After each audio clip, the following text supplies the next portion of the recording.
Having a dog in Lancaster is just fantastic.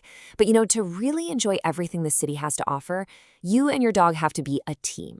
And that's where good training is everything. So we're going to walk through how to find a great local trainer who gets it, someone who can help you and your pup really click. And isn't that the truth? A simple walk here is never just a walk. It's an adventure. You've got all of these unique sights, sounds, and, let's be honest, smells. That's exactly why some generic training advice you might find online just doesn't quite cut it for us here. Yeah, training a dog for life in Lancaster really is about getting them ready for our city's unique personality. It's all about building a confident dog who can handle whatever comes their way, whether it's a bustling market or a horse and buggy trotting by. I mean, just think about a typical Saturday. You've got the packed sidewalks on Queen Street, all those amazing smells coming out of Central Market, and then you have the clip-clop of a horse-drawn buggy. Even our parks, like Long's Park, are full of happy, noisy energy. A good local trainer knows this world. They live in it, and they know how to prepare your dog for it. Okay, so with all that in mind, how do you actually pick out a great trainer from the rest? Well, it pretty much boils down to two things: their training philosophy, how they approach teaching, and their professional credentials. Let's dig into what those really mean. So, you'll hear this term a lot: positive reinforcement. What is it really? Simply put, it means trainers focus on rewarding the behaviors you want to see. It's about building your dog's confidence and making learning fun. It's teaching, not scaring them into behaving. This creates a dog who actually wants to work with you, and that makes all the difference. You've definitely seen these before, right? A bunch of letters after a trainer's name, like CPDTKA or KPA-CTP. It can look like alphabet soup, but those letters are actually a really good sign. They tell you a lot about a trainer's commitment to their craft. Here's the thing. Dog training is an unregulated field in Pennsylvania. So these certifications, they matter. They show that a trainer has put in the work, passed exams, and agrees to a code of ethics.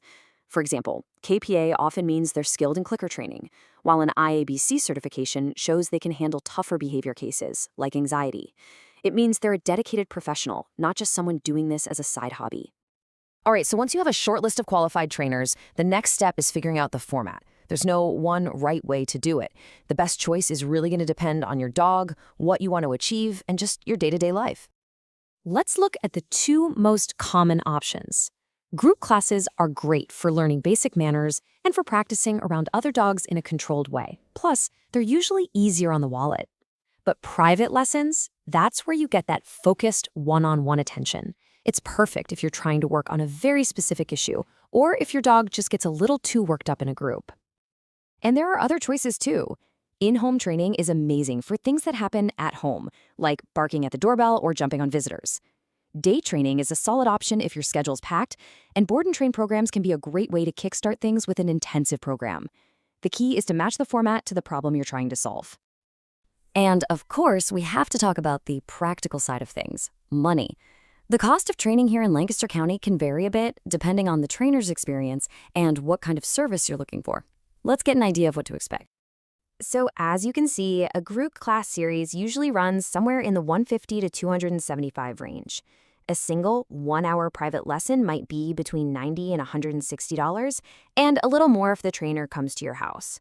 And then the more intensive options like day training or a board and train are obviously a bigger financial commitment. Just having these ballpark figures can help you plan ahead. Okay, this is the final step. You've done the research, you've got your budget in mind, and you have a few names. Now it's time to actually talk to them. This is your chance to make sure it's the right fit for both you and your dog. Think of this as your little interview guide. You want to hear them talk about positive, reward-based training. Ask them what continuing education they've done lately. The best trainers are always learning. A written training plan is a huge plus. It shows they're professional and gives you clear goals. And be sure to ask how they'll help you work on those unique Lancaster distractions we talked about earlier. So why do all this homework? What's the point? It's simple, really. The payoff is a richer, happier, and less stressful life with your dog here in Lancaster. Every bit of effort you put in now comes back to you tenfold. This is what it's all about. It's taking a nice, relaxing stroll without getting your arm yanked out of its socket. It's sitting at a dog-friendly cafe and actually being able to enjoy your coffee. It's navigating a crowded First Friday without stress. Or just having a confident, happy dog at the park. It's freedom for both of you. The goal isn't to have some sort of perfect robot dog. Not at all. It's about having a happy, well-adjusted buddy that you can truly share your life with. And with the right trainer and a little practice, that's completely within your reach. Hopefully, this gives you a clear path forward for finding the perfect training partner. Good luck with the search. A well-trained dog makes everything better, at home, out on your neighborhood walks, and with every new person and dog you meet along the way.